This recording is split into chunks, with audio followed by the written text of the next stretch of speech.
Ok, là on m'entend, je pense. Ouais, j'ai mon retour. Hop là. Est-ce qu'il y a quelqu'un déjà bienvenue à tous ceux, si on m'entend déjà bienvenue, si on m'entend. Et est-ce que vous m'entendez bien? Est-ce que je peux avoir une confirmation dans le chat des personnes qui assistent au live que niveau son c'est ok?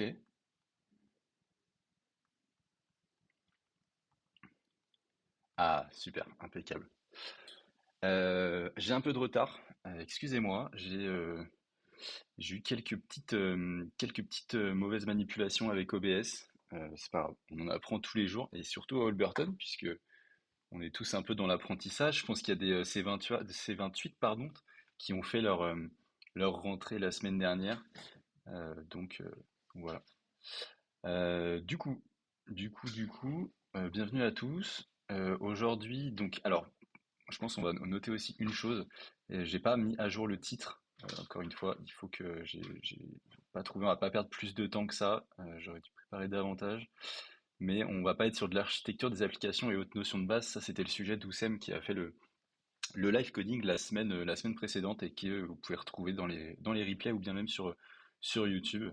Non, cette semaine, on va plutôt parler Java et on va se faire un petit exercice. Je pense qu'il devrait durer une trentaine de minutes, quelque chose comme ça, sur de la manipulation d'images. Hop, je vais essayer de me mettre un petit retour. Ok, on est tout. Du coup, donc là j'ai une base de code existante, au programme globalement, ce qu'on va se faire, on va peut-être parler rapido du langage Java, parce que c'est pas un langage qu'on voit en plus durant Holberton School. Je vais me présenter aussi, d'ailleurs je vais me présenter juste après, on va voir ensuite la documentation, peut-être voir comment, parce que c'est pas un langage que j'ai beaucoup manipulé, donc je ferai pas mal de sauts je pense dans la documentation pour pouvoir réussir ce qu'on a envie de faire. Et puis après, je vous présenterai l'exercice et puis on fera quelques lignes de code, des tests, etc. J'avoue que la première bonne chose à faire, c'est de se présenter. Donc aujourd'hui, j'ai pas ma caméra. Désolé, mon Mac ne veut pas accéder pareil à la caméra. C'est pas grave. Il y aura juste ma voix. La prochaine fois, on mettra aussi la caméra. Donc j'ai pas de visage à poser sur la voix. En tout cas, je m'appelle Axel, Axel Goré. Je suis donc software engineer SWI, l'acronyme SWI pour les campus de Rennes et aussi de Laval, donc deux campus. Je suis aussi issu de la formation Albertan School, puisque j'ai fait ma formation en C18, donc ça remonte à mai 2022. Donc voilà, donc il y a 10 cohortes pour les C28 qui sont avec nous. Voilà, donc si vous souhaitez me contacter à l'occasion, n'hésitez pas sur Discord, puisque désormais nous sommes sur Discord. Voilà, s'il y a des problèmes de son, je jetterai quelquefois un œil sur le chat Twitch, donc n'hésitez pas à me le faire savoir pour que ce soit le plus fluide possible et que ce soit dans les meilleures conditions. Euh, du coup, donc on va faire du Java. Comme je disais, c'est pas forcément un langage qu'on voit durant l'année de formation, en tout cas les fondamentaux Albertan, et on voit pas non plus durant la spécialisation. Pourtant, c'est un langage qui est assez répandu et assez demandé. Moi, j'ai pas tant fait de Java que ça avant. J'en ai fait un petit peu. J'ai les bases globalement. Donc, l'idée, c'est de montrer un petit peu aussi à travers l'exercice qu'on va se faire que il y a des concepts qui sont transversaux à l'ensemble des langages de programmation et qu'en fait, une fois qu'on a compris comment fonctionne un langage, en fait, le plus important, ça va être la réflexion, la volonté et l'application de ce qu'on souhaite faire pour le mettre dans le langage qu'on veut. Alors forcément, il y a des subtilités, des particularités et des difficultés qui sont propres à chaque langage, mais globalement, pour faire des choses assez simples, développement web, etc., en général, quand on connaît bien un langage, on n'a plus qu'à s'adapter à la syntaxe pour aller sur un nouveau langage. Donc, je ferai certainement quelques petites erreurs de syntaxe. M'en voulez pas. L'idée, c'est d'avoir quand même un résultat à la fin. Et puis, euh, et puis voilà, ça fait aussi un peu écho à je pense, le message qu'on passe à Holberton, de dire que c'est pas forcément les technologies qui sont importantes, même si effectivement on a forcément envie d'avoir du bagage pour arriver sur le marché du travail sur telle ou telle technologie, mais on préférera toujours, je pense, en tout cas, quelqu'un qui sait s'adapter rapidement à un langage et qui comprend plus tôt de quoi il a besoin et euh, comment trouver les bonnes informations pour résoudre le problème ou bien des tâches clients, des projets clients qui lui sont donnés. Voilà, je pense que c'est bon pour cette petite introduction. Donc, direct frontalement, j'ai mis finalement mon VS Code, mon éditeur de code, avec, hop là, avec donc pour ceux qui sont peut-être pas encore plus que les C28, il y a peut-être des C28, on va faire comme s'il y en avait. Euh, Globalement, donc VS Code, c'est un éditeur de code. À la base, c'est plutôt un éditeur de texte plus qu'un IDE, mais aujourd'hui, boosté comme il est boosté avec toutes les extensions, ça en fait plutôt un environnement de développement plus un IDE. Mais à la base, c'est vraiment un éditeur de texte. Donc là, on a mon VS Code et on a un fichier image processing.java. Et pour reparler un petit peu du Java, du coup, donc le Java, c'est un langage orienté objet, qui est typé. Donc à Alberton, on voit le langage C. Pour les C28, vous allez débuter la semaine prochaine, qui sera typé, mais qui par contre ne fait pas partie de la programmation orientée objet. Puis ensuite, lors du deuxième trimestre, on voit le Python, qui lui, par contre, n'est pas typé, ou en tout cas est typé dynamiquement, mais, euh, mais par contre fait partie de la programmation orientée objet. Donc finalement, le Java, c'est un peu un mix des deux. Et c'est un langage qui se rapproche, pour ceux à qui ça parle, du C Sharp. C Sharp a été fait, si je dis pas de bêtises, pour concurrencer un peu Java, et puis par Microsoft. Java d'ailleurs, c'est développé par Oracle, si ça parle en termes de base de données aussi. Oracle, c'est Oracle qui développe ce langage et le met à jour, puisqu'on a des versions différentes sur le langage de programmation. Et d'ailleurs, si on va sur Java documentation, hop là, avant même de faire un peu d'IA, je vais regarder, est-ce que ça partage bien? Hop là, il faut mon retour. Voilà. Donc là, vous voyez, typiquement, j'ai la doc officielle de Java. Alors Java, après, il y a plusieurs petites particularités parce que c'est un langage compilé et qu'il y a plusieurs un peu surversions qui se superposent par-dessus. Donc voilà, mais on rentrera pas dans autant de complexité aujourd'hui. Hop là, je retourne là-dessus. Donc voilà, pour le Java. Euh, L'idée du coup aujourd'hui, c'est de manipuler un peu le langage. On va surtout manipuler des tableaux en deux dimensions. Pourquoi des tableaux en deux dimensions? Eh bien, parce qu'on va manipuler des images. Et au final, une image sur un ordinateur, soit un rectangle, un carré, bah ça fait, il y a deux dimensions, c'est-à-dire qu'il y a un axe X, un axe Y, donc une hauteur et une largeur. Et imaginons un tableau en deux dimensions, du coup, imaginons vraiment, oui, tout simplement, en gros, on va chercher à récupérer chaque pixel de l'image pour pouvoir manipuler l'image. Donc, vous voyez, hein, on a des fonctions, enfin plutôt des méthodes, puisque c'est un langage, encore une fois, orienté objet, avec une classe image processing. On a le point d'entrée, donc la méthode main, et nous, on va plutôt coder celle en dessous. Donc, par exemple, negative color pour inverser vraiment les couleurs de l'image, euh, rendre un effet un peu élastique sur l'image, ou alors couper l'image, ou alors inverser l'image, retourner l'image, mettre un fil de couleur, etc. Et puis si on a du temps, on en fera peut-être d'autres. Je pense notamment peut-être à créer une image aléatoire, quelque chose comme ça, on s'essaiera peut-être à faire ça. Donc voilà, donc première chose à faire, c'est on peut regarder le code. On peut regarder le code. Tac, tac, tac. Euh, donc je vais avoir besoin de plusieurs bibliothèques. Donc Java fournit plusieurs bibliothèques. Donc URL array. Alors array c'est pour manipuler les tableaux.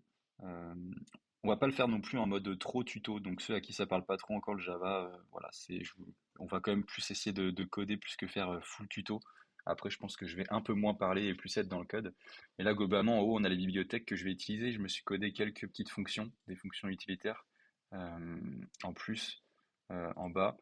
Euh, et puis, euh, et puis voilà, donc en bibliothèque, on a color, image, fichier, parce qu'on va devoir récupérer et lire finalement un fichier JPEG après, on va voir ça. URL, alors URL, d'ailleurs c'est pas moi que je rende César ce qu'il y a à César, c'est pas moi qui ai codé ce qu'on va voir un peu plus bas, c'est un exercice que j'ai récupéré. Finalement, ces images, ces méthodes utilitaires là, elles sont déjà données, mais on va quand même les parcourir pour les comprendre ensemble et pas juste récupérer du code qu'on comprend pas.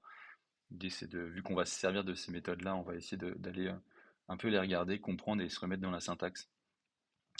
Donc voilà, les différentes bibliothèques, notre classe, notre main, c'est un peu là où on appellera les fonctions, enfin les méthodes, pardon, qu'on a développées un peu plus bas et on aura le résultat. Donc actuellement, j'ai seulement image processing dans ma hiérarchie de fichiers à gauche en .java puisque c'est un fichier Java. Et vous verrez qu'après on va le compiler avec une commande et ça créera un autre fichier, mais on va avoir besoin pour ça d'une image. Donc je vais aller chercher une image un peu dans les backstage. Tac. Et j'ai aucune idée d'image, mais je vais en trouver une. Euh, hop, je vais prendre ça. Alors attendez.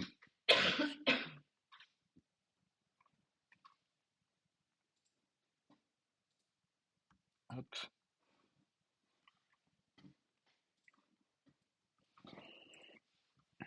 Je vais essayer d'avoir toujours le retour à côté. Bon, là c'est normal pour l'instant, vous voyez pas, je suis en train de récupérer l'image.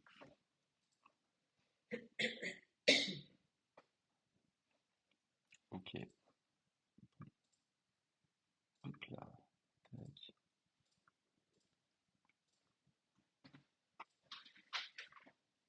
Et donc, on va aller la mettre dans. Hop.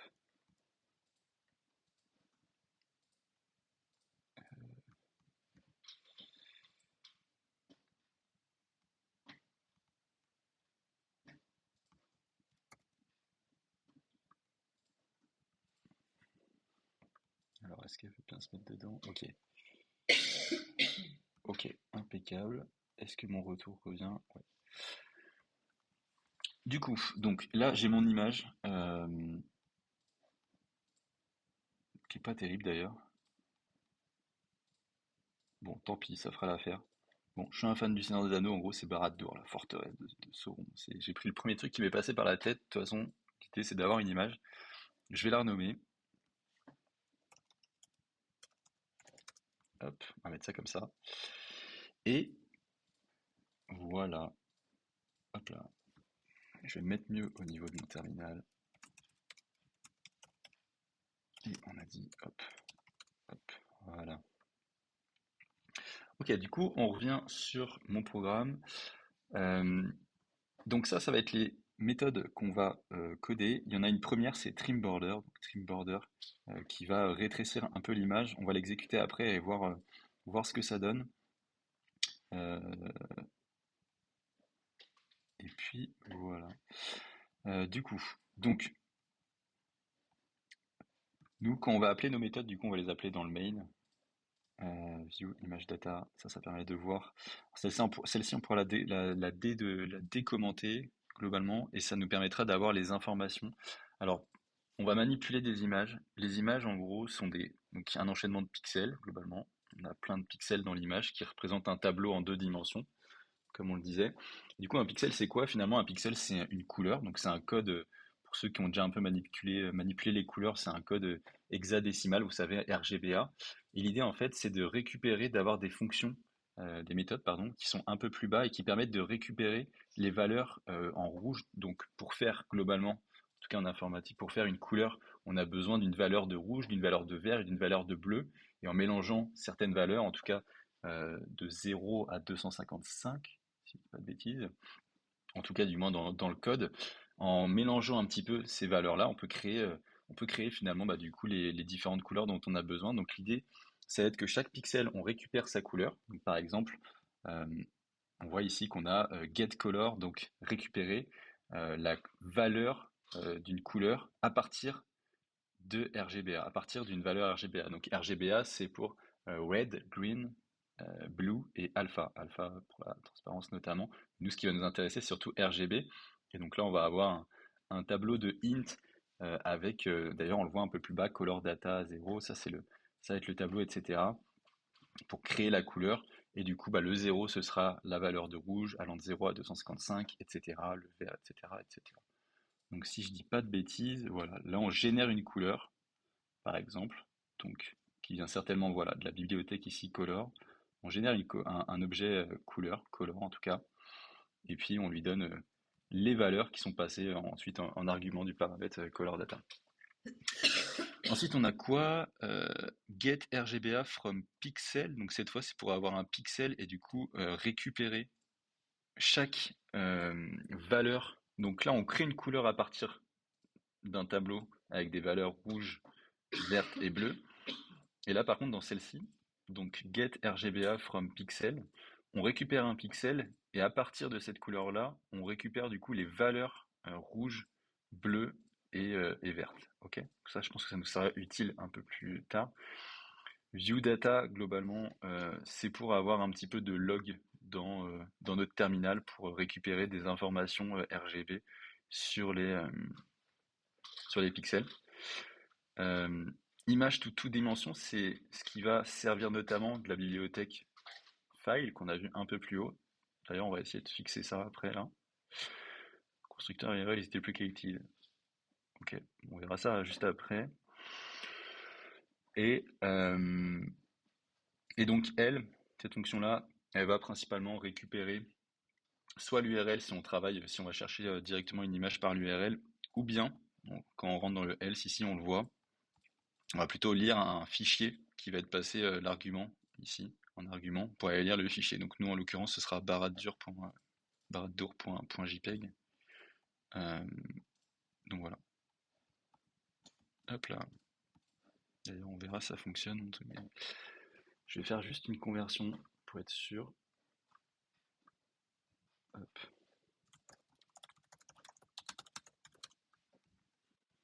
Tac.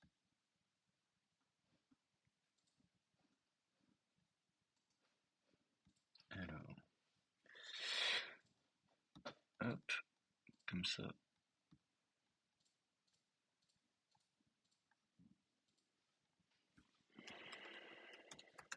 Hop.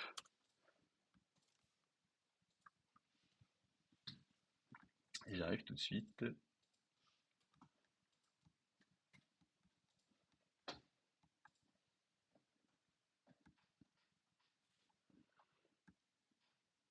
Hop là, et je vais la mettre.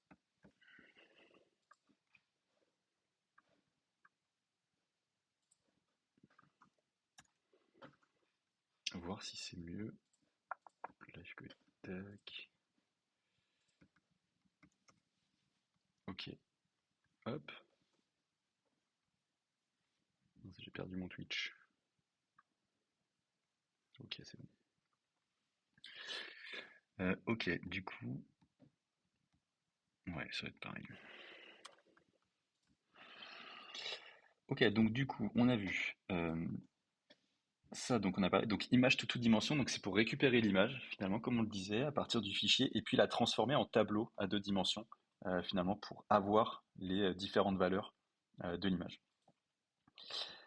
Et après, on a 2D, to image. Donc ça, c'est un peu l'inverse, c'est de convertir un tableau à deux dimensions pour en faire une nouvelle image. Donc là, vous voyez, on se sert principalement plutôt de la classe ImageIO avec sa méthode static write pour créer finalement au format l'image.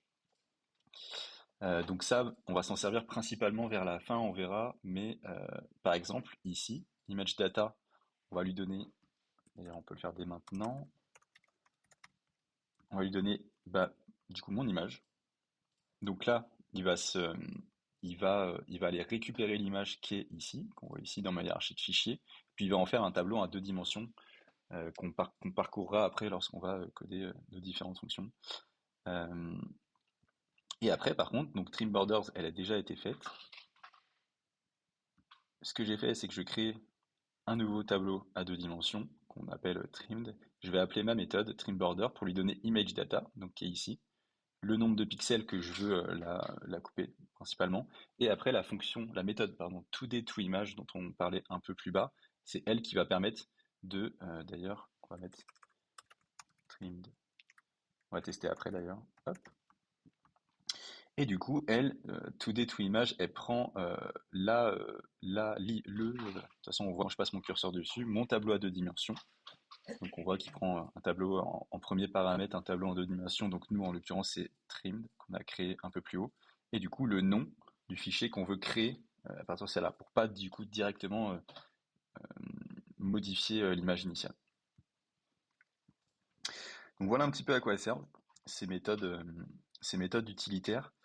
Et puis, bah, du coup, on va essayer d'en faire au moins une ou deux, ou voire trois, en fonction du temps qu'on aura, euh, pour, euh, pour en faire d'autres supplémentaires. Donc Trim, elle a déjà été réalisée globalement, voilà, sans faire trop d'explications, mais ça va beaucoup être, vu qu'on a un tableau en deux dimensions, ça va beaucoup être de boucles imbriquées, donc une boucle dans une autre boucle pour parcourir un axe puis un autre, pour parcourir le tableau qui contient les autres tableaux, etc., etc. Donc on aura pas mal d'index IJ et avec, euh, s'il y a une erreur, faire un peu de logging quand même. Ok, du coup on peut commencer. Je vais faire un petit test, voir si j'ai pas, si ça fonctionne déjà juste avec cette base. Puis après, on va fixer aussi le truc. Et je pense que ce sera aussi peut-être un sujet qu'on fera. On essaiera de toutes les faire, mais peut-être sur un autre live coding, sur une deuxième session. Euh, du coup, donc quand je fais mon LS, j'ai mon programme Java. Et donc Java est un langage compilé. C'est-à-dire qu'il y a une sorte de langage intermédiaire après il va être transformé dans un langage intermédiaire pour être interprété par la machine. Et la commande, si je me souviens bien, c'est javac. Donc on va essayer et voir si on a des erreurs ou pas. Image personnelle, use override. Ok. Donc là, il nous dit recompiler. Donc je pense que on peut essayer avec ce qu'il nous propose. Ok, donc il veut qu'on. Alors il a quand même compilé, on le voit ici. Moi j'ai une extension qui me permet de. Voilà, c'est marqué en haut de décompiler. Mais le point classe normalement c'est plutôt. On comprend pas forcément ce qu'il y a écrit dedans. Du coup, hop, hop là. Et du coup, si on fait ça, voilà. Donc, Java C, ça va permettre de compiler. Le C pour penser à compile, certainement, Java compile. Et Java, ça va exécuter finalement le programme Java, donc qui est ici en point classe. Et ça nous a, voilà, vous voyez, ça nous a créé notre nouvelle image qui n'a plus du tout les mêmes dimensions que, euh, que l'image de base. Histoire de pas avoir, on va essayer de fixer rapidement le warning qui nous met, si je dis pas de bêtises, c'était dans quoi? C'était dans ici, ok. Donc là, on a une erreur, enfin une erreur, plutôt un warning, parce qu'on utilise un constructeur qui est déprécié depuis la version 20. Ce qui est pas trop mal, c'est qu'il nous dit quoi faire, URI ou URL. Donc, faut plutôt créer une URI, je pense. Ok.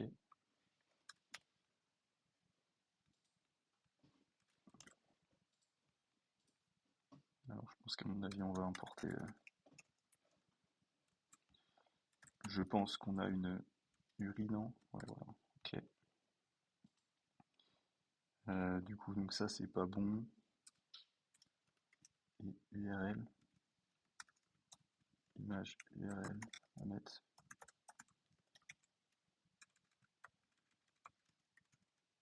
Ou alors, on va faire hop, hop, hop. Ok. Donc, ça ressemble un peu aussi, hein, pour ceux qui. Donc, il y a le point virgule à la fin de chaque instruction.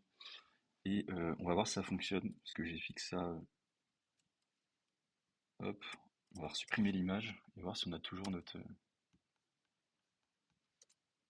Ok, là, on n'a plus notre warning. Et si on a.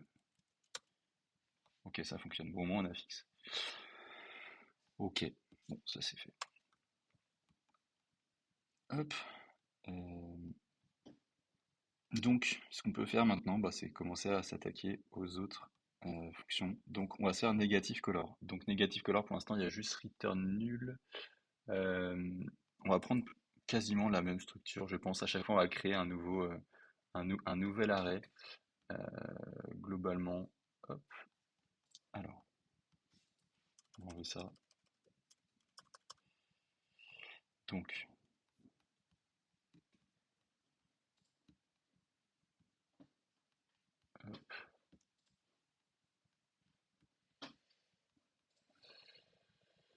du coup, negative color. Donc, negative color, l'objectif, c'est d'avoir vraiment je crois que mes écouteurs ont plus beaucoup de batterie. Vous me direz si ça coupe. Sinon, je les mettrai directement en filaire.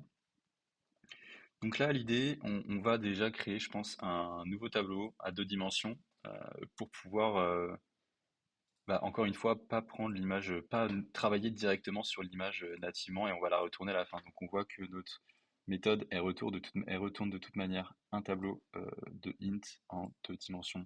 Donc c'est ce qu'on va faire. Hop. Et est-ce que j'aurai un peu d'autocomplétion? On va voir.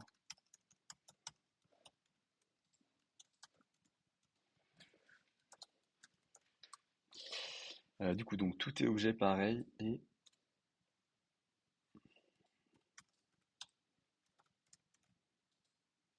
donc, globalement, on va prendre les mêmes longueurs. Donc on a besoin de la longueur globalement et de la largeur, mais on a besoin surtout en gros, hop,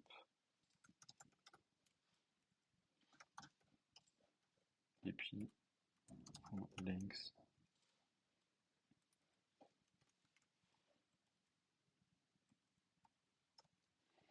Ok, donc là on a notre premier tableau. Donc ensuite on va parcourir ça, et du coup on a fait une copie un peu vide, en tout cas, on a fait une copie vide. Pour l'instant il n'y a pas de données dans ce tableau-là de l'image qui est passée. Donc c'est comme si on faisait une copie vide de baradur.jpg, mais sauf que pour l'instant il n'y a pas de valeur dans chaque pixel. On va les mettre, globalement, on va les mettre chaque pixel un à un grâce à une double boucle dans le tableau. Donc ça, s'il y a des C28, toujours, c'est quelque chose que vous ferez avec du C dans certains exercices. Donc pour ça, on va déclarer un index, on va faire une boucle.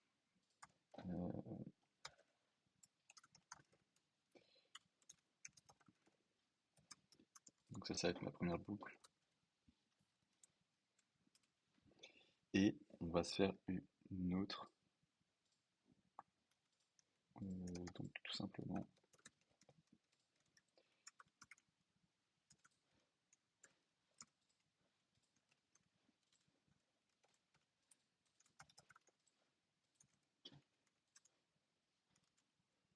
Puis on testera à chaque fois petit à petit nos nos différentes fonctions. Méthodes, pardon. Je regarde, ça se colore pas, mais j'imagine que c'est ok.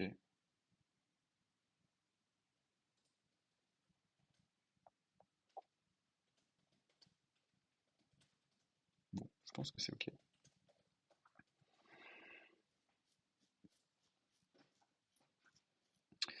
Du coup, donc ça, cette boucle-là va nous permettre, en fait, on va s'en servir pour 2 choses. Première chose, ça va être de récupérer le pixel, vu qu'au final, elle fait exactement les mêmes, mon nouveau tableau en 2 dimensions fait exactement les mêmes dimensions que mon image initiale.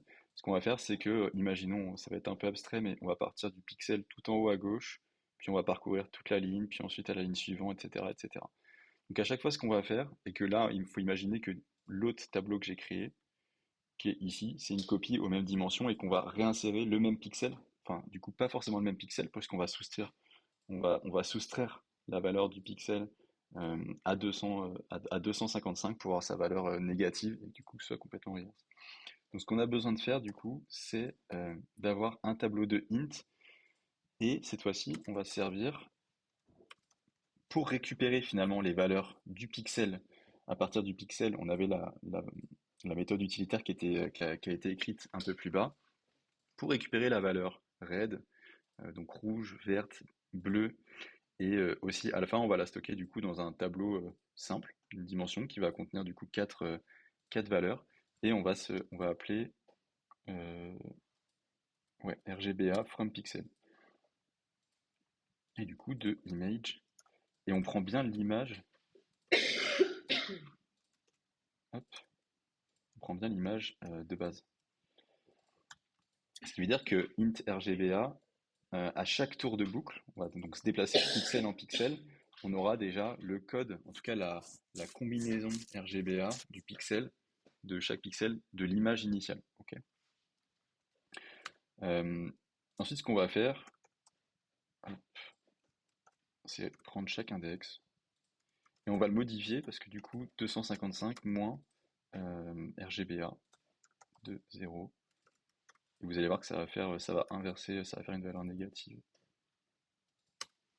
Je pense, en tout cas, si ça fonctionne. Et la même logique.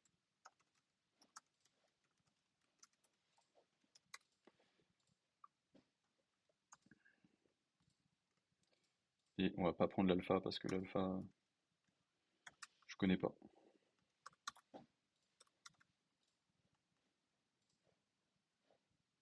Ok, donc là il attend juste son return. Ok, donc là on modifie le tableau simple avec les valeurs. On met 255 pour avoir du coup la valeur négative, donc ça va être vraiment le contraste ultime, si je dis pas de bêtises. En tout cas, je suis pas non plus hyper calé en couleur. Mais vous allez voir que ça va mettre un peu, je pense que ça va faire un peu un style fluo, quelque chose comme ça. Voilà. Donc là, on a nos valeurs d'RGBA, et ce qu'on va faire, c'est que on va prendre notre tableau directement, et en fait, au même pixel, au même endroit, bah, du coup, euh,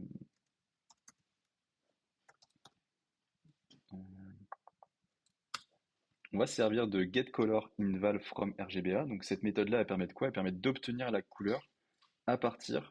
D'ailleurs, si on met notre curseur dessus, on voit en paramètres ici, mince, que ça accepte un tableau de data, de données de couleurs, de données RGBA.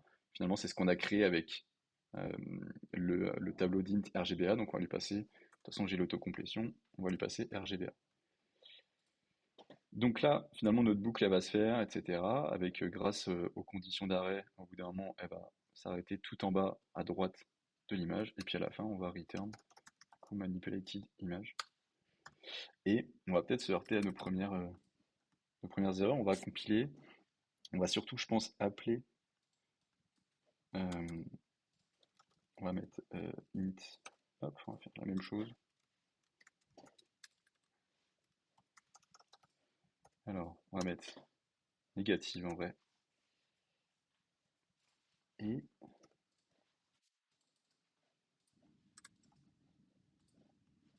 et du coup, on va se servir de la même chose. On va se servir de negative color. Donc là, lui, il prend image data. Voilà, donc c'est la même chose. Et on va servir aussi tout des images. Voilà, et là, du coup, on va renommer et on va mettre négative balade.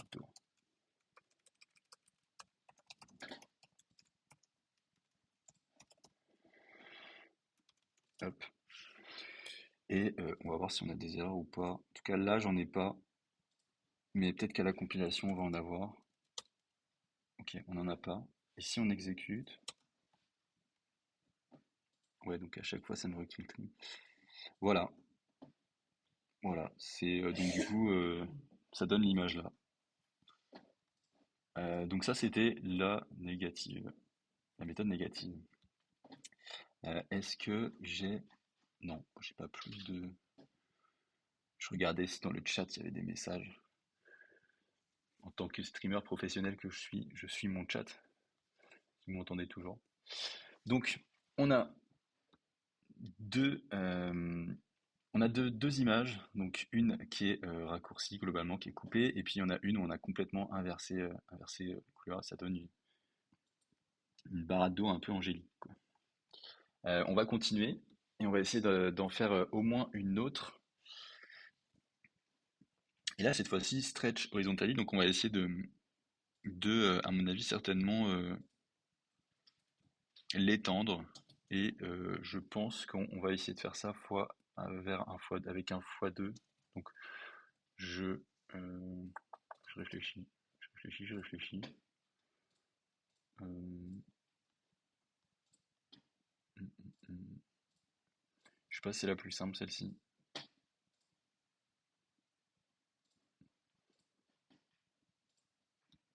Je suis un peu en train de trier mes méthodes, hein.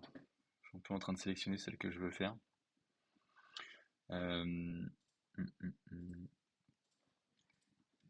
Parce que sinon on a shrink ça va être coupé. Invert image, ce serait la retourner. Ça c'est pareil, il faudra mettre le pixel tout en bas, à droite par exemple, à tout en haut à gauche. Color filter, c'est ajouter un filtre selon des couleurs qu'on va donner. Ça peut être sympa. Quoi qu'il arrive, faut que... hum. Color filter, ça peut être pas trop mal. Hum, hum. Ouais, je pense qu'on va partir sur color filter. On va essayer de se faire color filter. Donc l'idée de color filter, je reprends mon énoncé, réduire l'image verticalement, inverser l'image, et on a dit appliquer un fil de couleur. Euh, donc l'idée en gros c'est de modifier les valeurs de rouge, de vert et de bleu d'une image qui est donnée. Donc ça va être parti, donc pareil, alors on va essayer un peu de la faire là. Je vais reprendre manipulated image. Euh, donc pareil, on se recrée un tableau en 2 dimensions, et ça va être un peu notre...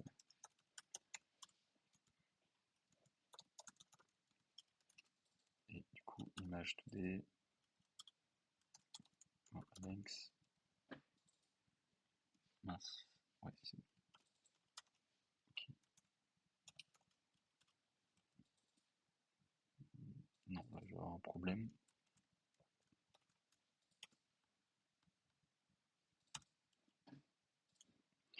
Ok. Du coup, donc, ce qu'on va faire, donc for int, et pareil, on reprend la même structure de boucle, vous savez quoi, on va pas s'embêter. Hop, tac. On va gagner du temps. Hop, je regarde ici. Ok, non, j'ai toujours pas de message. Du coup, on va supprimer ça. Et donc, on a dit que si on s'en sert un peu plus haut dans le main, on va donner des valeurs à readChange, au paramètre readChange, QuickChangeValue, etc. Donc, ce qu'on va faire, déjà, je vais continuer. Si c'est bon, j'ai ma double boucle et j'ai pas d'erreur. Donc, pareil, on va reprendre cette fois-ci.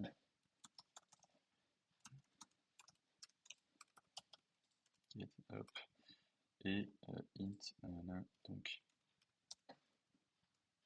image de 2D.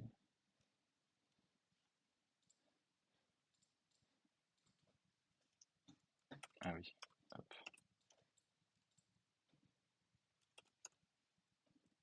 Ok. Donc ça sera la valeur RGBA.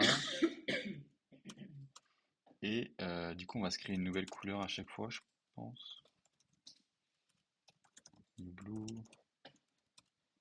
new green.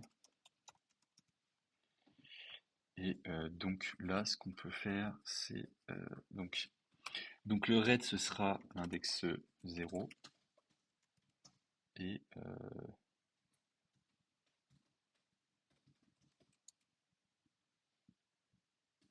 plus. Donc on veut que ce soit, par exemple, donc ce serait un ajout, en tout cas tel que je le vois. Donc là, par exemple, si la valeur du rouge est de 100 et que on a passé ici 100, la valeur finale du rouge avec le filtre sera de 200. Ok. Parce que, ouais, on pourrait faire aussi color filter. Ouais, si, en vrai, c'est plus logique comme ça. Euh, hop. Et là, du coup, on prend blockchain value et puis, même chose, en changeant bien les index.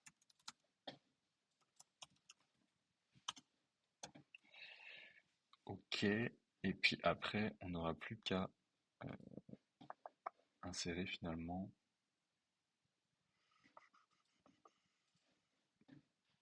Par contre, j'ai peur que... Enfin, on peut tester. On va tester, de toute façon, pire, ça me fera une erreur. Et puis après, on va juste assigner.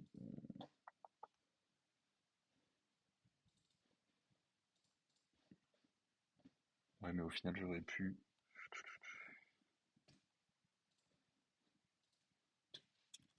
Je pense que j'ai même pas besoin de. J'ai juste besoin de les réassigner.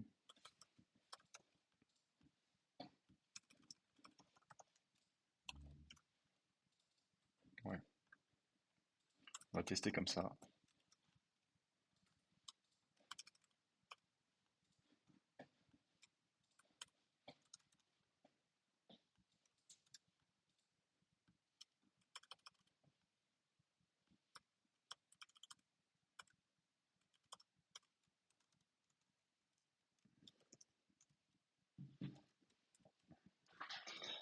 Mais en gros, j'ai un doute sur le fait que si par exemple ma valeur de rouge initiale elle est de euh, 255, ce qui est la valeur maximum, et qu'on ajoute, j'ai peur que ça fasse un truc bizarre. Mais on va tester. L'idée de toute façon c'est de tester, et puis si ça fait un truc bizarre, on verra comment on fera.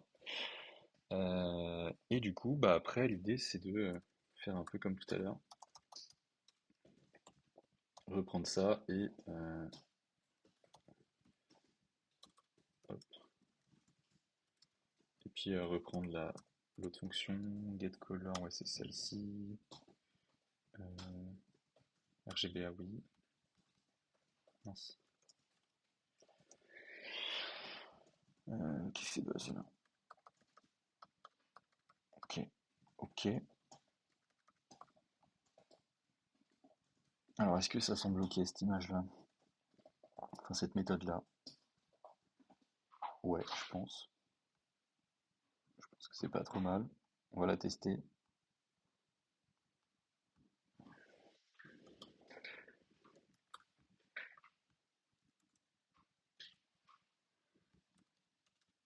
Hop,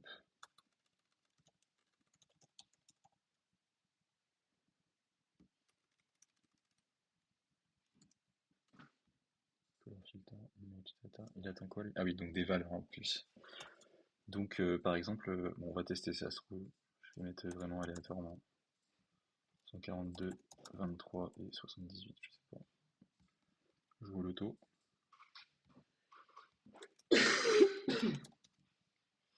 Et on va l'appeler filtered. Voilà. Ok, on teste, on va voir si on a des erreurs à la compilation. Ok. Color parameter. Ouais, voilà, donc c'est ça. Donc je pense que en gros, euh, vu que ma valeur initiale de mon rouge était, je rajoute, on a dit, elle est où? Je rajoute 142, et ben je pense que donc 255, je pense que la valeur initiale, donc ça fait quoi? Ça fait 113, 112. La valeur initiale était supérieure à 112, était supérieure à 112, ce qui fait que du coup, bah, c'est out of range. Quand on lit l'exception, on voit que le paramètre couleur est en dehors de la range possible. Et si je mets 50, on va voir. Mince, je recompile à chaque fois du coup. Maintenant c'est le green qui est trop haut. Donc on va aller faire des conditions après pour être sûr que ça passe bien.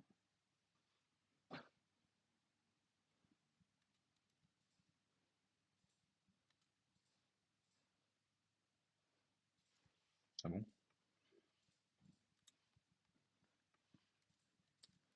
Ah oh.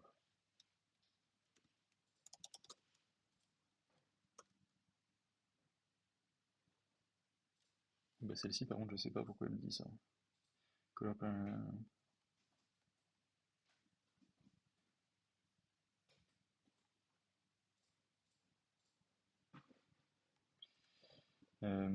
ok, je pense que je me suis trompé. Blue change value. À mon avis c'est ça. Cette fois-ci le blue il est out of range.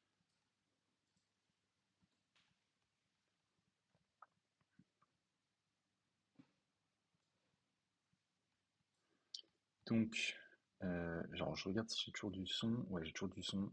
À tout moment mes écouteurs s'arrêtent. Je retourne là. Du coup, on va modifier ça. Là, je pense qu'on peut remettre 20.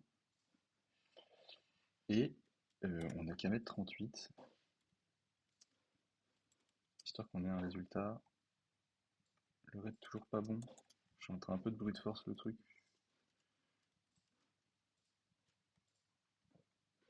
Est-ce que j'ai pas fait de bêtises? Red change value, blue change. Ok. Hop. Non, il veut pas. Bon, je pense que je vais faire mes conditions dès maintenant. Si on a un peu de temps, il nous reste ouais, 5 minutes. De toute manière, l'idée c'est quoi? Ça va être de Euh, En fait, on va tout simplement vérifier si c'est supérieur. On va voir ce que ça donne si on fait ça. If RGBA 0. Là, on va avoir besoin de ça. Hop, à 255, donc la valeur maximale. Est-ce que Java veut bien qu'on fasse ça? Ce qu'on fait, c'est qu'on lui dira. Ok, 255. Par contre, si c'est inférieur, on va aussi faire un truc si c'est inférieur.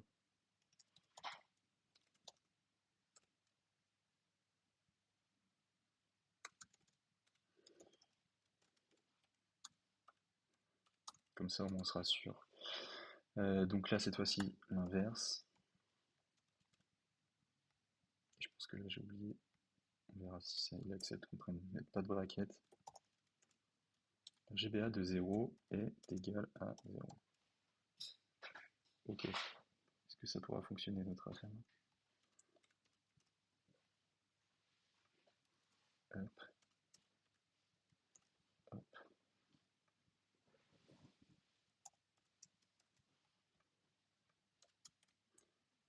tac.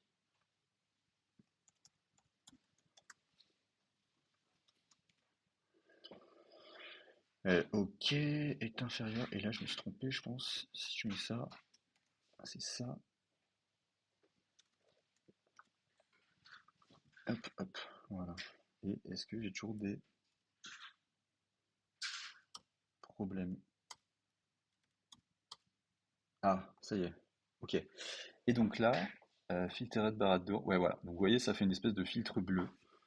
On a une espèce de filtre bleu sur notre image. On pourrait faire un autre test en mettant du coup des valeurs un peu plus, je sais pas, 34.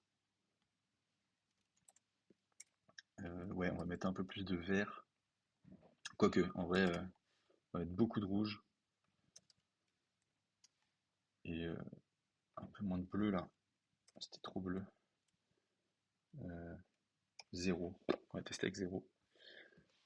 On va recompiler. Et là, du coup, voilà. Bon, là, c'est très, très démoniaque. C'est très Sauron au final.